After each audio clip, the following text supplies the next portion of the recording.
Good morning, everyone. It is still dark here. It's quite early in the morning, and I'm enjoying my first cup of coffee.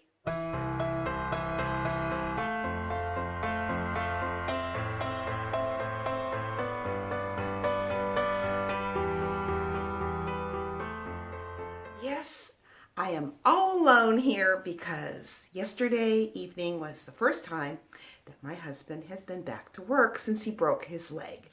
So yeah, the dogs are really confused. They don't know what's going on. They just keep looking at me and like, this isn't the routine that we've been doing.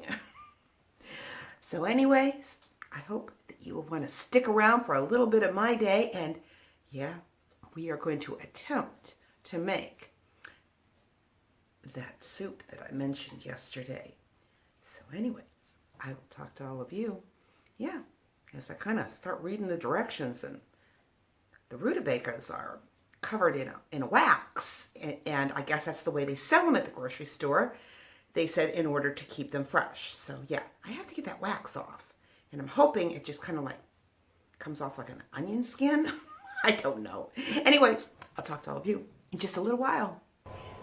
Well, it isn't too often that I have to finagle my camera because there's so much sunshine coming through my kitchen window. But this is what we need. We need 5 tablespoons of butter. We need 1 medium chopped onion. We need 2 peeled and chopped rutabagas, which makes about 5 cups. And it said 2 of them. Well, I bought 2 and I only used 1.5. So mine must have been really big. 2 large carrots that's been chopped, 2 stalks of celery that's been chopped, and it says 4 finely chopped tablespoons of fresh sage.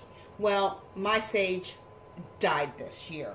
So a good rule of thumb is the 3-to-1 rule. So if you, for every tablespoon of fresh herb, you put in 1 teaspoon of dried. So I have my 3 teaspoons, or I'm sorry, my 4 teaspoons of dried sage, and 1/4 cup of flour, 2 cups of heavy cream, 6 cups of chicken stock, 2 tablespoons of chopped pumpkin seeds, a pinch of red pepper flakes, and 8 ounces of grated sharp cheddar cheese. Now, I thought I would explain first how I did my rutabaga, because when you buy them at the store, they're coated in wax, apparently to keep them from drying out in shipping. So everything that I read said that, yeah, potato peeler won't get that off, and they gave all different types of suggestions. That was like, no, that didn't work. So guess what I used? Yeah, the potato peeler. It was as easy as peeling a potato. It really was. I mean, you know, they're big potatoes, right? Because they're not potatoes, they're rutabagas. But you know what I mean. So yeah, I mean, and this is just a regular old potato peeler. Now, maybe one of those really cheap ones that you get that are just all metal, maybe they wouldn't be able to handle it, but this thing is over 12 years old and it handled it just fine. So yeah, use a potato peeler. It works great. According to our directions, we are to melt 4 of the tablespoons of the butter in a saucepan. And once that's melted, we're going to add our flour. So now I'm going to add my flour. And we're just going to whisk this around so that it's all blended and thickened there with that butter. And what we're going to do now is we're going to slowly whisk in the cream so that there is no lumps. Boy, I'm just making a mess down there on my stove, dripping up this cream. And what we're going to do now is we're going to, since there's no lumps in here, we're going to slowly add and whisk in our chicken stock.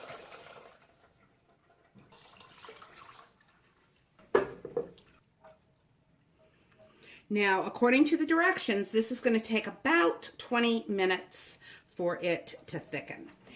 So while this is thickening, what our instructions tell us to do is, in a large Dutch oven, we are to add the other tablespoon of butter,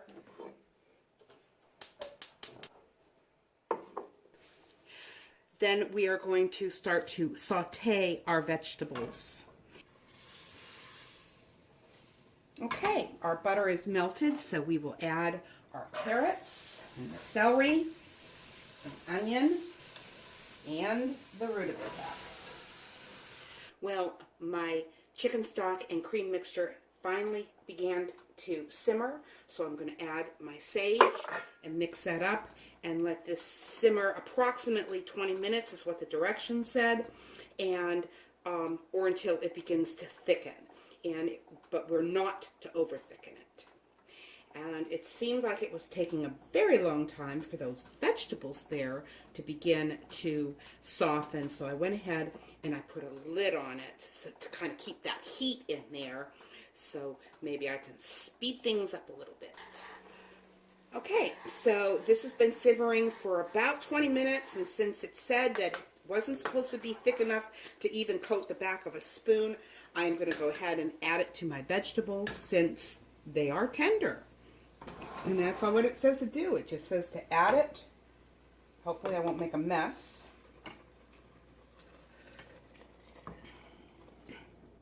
And this now is to just stay on the oven and let it simmer on a medium-low for about a half hour until the vegetables are very tender. So I'm going to go ahead and do that. Just let that go.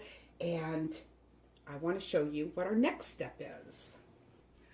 What we're told to do now is to get a little pan, a little saucepan, and put a little bit of olive oil in our pan. And what we're going to do is we are going to saute the pumpkin seeds. And all this is going to be is a garnish. And it says to just let this, you know, kind of heat up on a medium heat for about a minute. And just set it aside. Okay, now after that cooked for 20 minutes, what you were supposed to do was use an immersion blender to get this all pureed. I don't own an immersion blender, but what I do own is a Vitamix. So yeah, I just dumped part of it into my Vitamix, blended it all up, and just continued that way and dumped it back into my pan here. So now what we're to do is we're to add that large pinch of red pepper flakes and mix that in here. And then we are to turn off the heat and add our cheddar cheese. And this should just melt from the heat of the soup. And then we're done. Soup is on.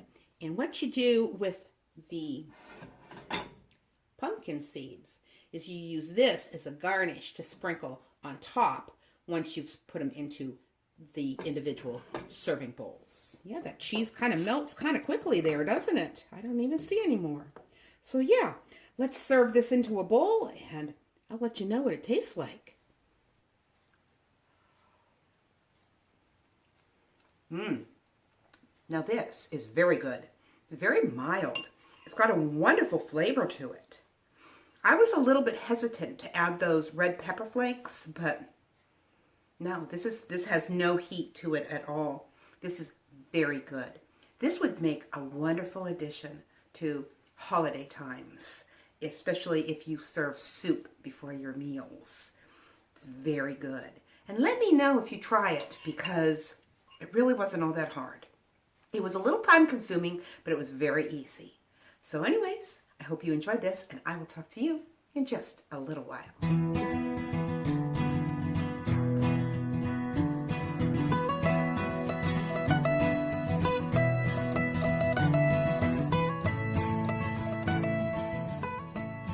Now Now for today, we are going to continue looking at the exhortations, and we are going to be reading from Romans chapter 12, verse 10. Love one another with brotherly affection. Outdo one another in showing honor. Now, please bear in mind that this is addressed to the church. All these exhortations that we have been going through in Romans chapter 12, verses 9 through 13, is being addressed to the church, our relationship to each other. The focus here is on believers. The brotherly affection in this verse is similar to the affection of a family. Of course, you can have squabbles and you can get angry with each other, but let some bully pick on one of your siblings and the family affection begins to show a very powerful side. Or let one of the family members get a life-threatening illness or even die, and there will be tears and sorrow that is far different from others.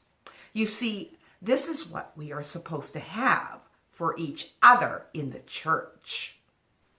And we have absolutely no excuse to think that we are unable to do that with some believers because maybe they're a little hypocritical or because of their attitudes or their behavior. Remember, the Lord never asks us to do something that we cannot do in His strength. Now, let's move on to the next part of verse 10 that says, outdo one another in showing honor. Honor is different from affection. You can honor a person for whom you have no affection, but the implication is this in this verse is to do both. Honoring someone is treating them with your actions and your words as worthy of your service. They may not be worthy of it, but we are to do it anyway. You see, sometimes honoring means treating people better than they deserve. Like in 1 Timothy 6:1, where it speaks to the Christian slaves and says, let all who are under a yoke as slaves regard their own masters as worthy of all honor. Even though some may be hypocritical or even unscrupulous, we can regard them as worthy of honor because we can count them worthy in the same way that God counts us as righteous. Now, that doesn't mean we don't see their faults, but we act and speak honorably toward them. Notice that we are not only told to honor them, but we are to outdo one another in showing honor. This is instructing us to prefer to honor others more than we desire to be honored. That we should find joy in elevating others to honor more than we get joy from the one being honored. We are being told to foster a love of honoring others. And we must never give honor to only certain types of people because of maybe their education or their title or their social economic class. God gets angry when He sees this kind of dishonoring in the church. Just read James chapter 2, verses 1 to 6, which clearly show how failure to honor based on favoritism displeases the Lord. Also keep in mind that we were undeserving of the Lord's divine affection and honor, yet God gave us both in the Lord Jesus Christ. We're told in Philippians 2, verse 3, do nothing from selfish ambition or conceit, but in humility count others more significant than yourselves. And the key is to count others better than ourselves. So never forget your undeserving position. It's the seed of true affection for others. And with that, I want to remind you, life happens. Let's enjoy it. And perhaps the way we can become this kind of person is to sort of like wake up and smell the coffee, so to speak, and realize how precious God's mercy is to each of us personally. God bless, and I will talk to you tomorrow.